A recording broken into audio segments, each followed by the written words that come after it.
Hi! ഇന്നിപ്പോൾ നമ്മൾ നോക്കുന്നതേ ഒരു ആക്ഷൻ ക്യാമറ നമ്മൾ മേടിച്ചിട്ടുണ്ടായിരുന്നു. അത് വെക്കാനായിട്ടൊരു ബാഗ് നമ്മൾ ഓൺലൈനിൽ നോക്കിയിട്ടുണ്ടായിരുന്നു. അതിൻ്റെ ഒരു അൺബോക്സിങ് ആയിരുന്നേ. നമ്മൾ മേടിച്ചേക്കുന്നത് ഒരു DJI എന്ന് പറഞ്ഞൊരു കമ്പനിയുടെ ആക്ഷൻ 6 എന്ന് പറഞ്ഞൊരു വേരിയൻ്റാണ്.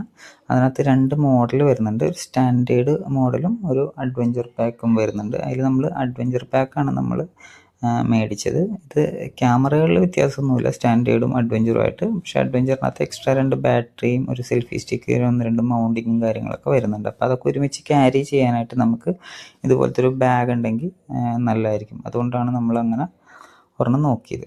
ക്യാമറയുടെ കാര്യം പറയുകയാണെന്നുണ്ടെങ്കിൽ ഇതാണ് നമ്മുടെ ക്യാമറ വരുന്നത്. ഈ ക്യാമറ 2 വേരിയൻ്റായിട്ടാണ് വരുന്നത്, ഒരു അഡ്വഞ്ചർ കോംബോയും സ്റ്റാൻഡേർഡും. അതിൽ നമ്മൾ മേടിച്ചേക്കുന്നത് അഡ്വഞ്ചർ കോംബോ ആണ്. ഈ അഡ്വഞ്ചർ കോംബോ വരുമ്പോഴത്തേക്കും 2 ബാറ്ററിയും ഒരു സെൽഫി സ്റ്റിക്കൊക്കെ എക്സ്ട്രാ നമുക്ക് കിട്ടും. ഇതിൽ മെയിൻ ഇമ്പോർട്ടൻ്റ് ആയിട്ടുള്ളൊരു കാര്യം എന്ന് വെച്ച് കഴിഞ്ഞാൽ ബാറ്ററി എക്സ്ട്രാ കിട്ടുന്നതാണ്. കാരണം ഈ ക്യാമറയിൽ വരുന്ന ബാറ്ററി അടക്കം 3 ബാറ്ററി നമുക്ക് ഈ കേസിൽ വെച്ചിട്ട് അറ്റ് എ ടൈം നമുക്ക് ചാർജ് ചെയ്ത് യൂസ് ചെയ്യാൻ പറ്റുന്നതാണ്. അപ്പോൾ അതുകൊണ്ടുള്ള ഗുണമെന്ന് വെച്ചാൽ നമുക്ക് ഒരിക്കലും വീഡിയോയ്ക്ക് ലാഗ് ഇല്ലാണ്ട്, ബ്രേക്ക് ഇല്ലാണ്ട് നമുക്ക് കണ്ടിന്യൂസ്ലി നമുക്ക് വീഡിയോ എടുക്കാനായിട്ട് പറ്റും. അതൊരു നല്ലൊരു അഡ്വാൻറ്റേജ് ആയിട്ട് എനിക്ക് തോന്നിയായിരുന്നു. പിന്നെ വരുന്നത് സെൽഫി സ്റ്റിക്കാണ്. അത് 1.5 മീറ്റർ ലെങ്ത്തിൽ വരുന്ന സെൽഫി സ്റ്റിക്ക്. അത്യാവശ്യം നല്ല ക്വാളിറ്റിയിൽ തന്നെയാണ് ഈ സാധനം വരുന്നത്. ഈ 2 കാര്യമാണ് മെയിൻലി നമുക്ക് അഡ്വഞ്ചർ പാക്കിൽ വരുന്നത്. ഇത് എല്ലാ വേർഷനും അഡ്വഞ്ചറും സ്റ്റാൻഡേർഡും ഉണ്ട് കേട്ടോ. അപ്പോൾ നമ്മൾ ഏതെടുത്ത് കഴിഞ്ഞാലും, ഇപ്പോൾ ഇതിനകത്ത് ആക്ഷൻ 4, 5, 6 അങ്ങനെ 3-4 വേരിയൻറ്റിൽ വരുന്നുണ്ട്. ഏതെടുത്ത് കഴിഞ്ഞാലും നമ്മൾ അഡ്വഞ്ചർ എടുക്കുന്നത് തന്നെയാണ് ഏറ്റവും ബെറ്ററായിട്ട് എനിക്ക് തോന്നുന്നത്. കാരണം ഇതിനകത്ത് വരുന്ന ബാറ്ററി എന്ന് വെച്ച് കഴിഞ്ഞാൽ 1950 mAh ബാറ്ററിയാണ് വരുന്നത്. പിന്നെ ഞാൻ ആദ്യം സ്റ്റാൻഡേർഡ് എടുക്കാമെന്നാണ് വിചാരിച്ചത്. പിന്നെ അതിന് ശേഷം നമ്മളിത് എങ്ങനെയാണ് നോക്കിയിട്ടൊക്കെ എടുക്കാമല്ലോ എന്നൊക്കെയാണ് ആദ്യം പ്ലാൻ ചെയ്ത് വെച്ചാൽ.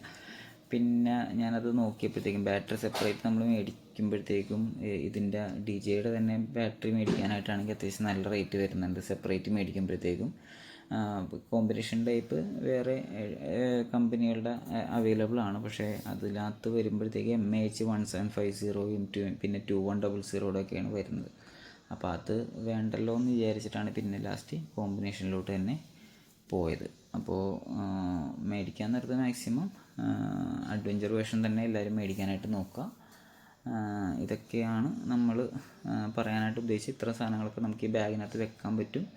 അപ്പോൾ സ്റ്റിക്കും ബാറ്ററിയുടെ കേസൊക്കെ ഉണ്ടല്ലോ, ഇത്ര ഉള്ള ആകെ ചെറിയൊരു കേസാണ് വരുന്നത്. ഇതൊക്കെയാണ് ഇന്നത്തെ വീഡിയോയിൽ ഉൾക്കൊള്ളാവുന്ന കാര്യങ്ങൾ. നമ്മൾ ആ ബെൽറ്റൊന്നും ഇപ്പോൾ നമ്മൾ ഹുക്ക് ചെയ്യുന്നില്ല. നമ്മളിതിനകത്ത് ആ സിബിൻ്റെ ഉള്ളിൽ തന്നെയാണ് വെക്കാനായിട്ട് ഉദ്ദേശിക്കുന്നത്. പിന്നെ നോക്കാമെന്ന് വിചാരിച്ചു ഞാൻ. എന്നിട്ട് ഈ ക്യാമറയും ഇതൊക്കെ വെച്ചിട്ട് അടച്ച് ഒന്ന് സ്യൂട്ട് കേസ് പോലെ ഒന്ന് ഹാങ് ചെയ്ത് നോക്കിയായിരുന്നു. അങ്ങോട്ടും ഇങ്ങോട്ടൊന്നും ക്യാമറയൊന്നും ചാടിപ്പോവുക കാര്യങ്ങളൊന്നും ഇല്ലായിരുന്നു. പക്കയായിട്ട് തന്നെ ഇരിക്കുന്നുണ്ട്. അപ്പോൾ ഇത്രയൊക്കെയുള്ള ഇന്നത്തെ വീഡിയോയിൽ. നോക്കിയിട്ട് ഇനി അടുത്ത വീഡിയോയിൽ കാണാം.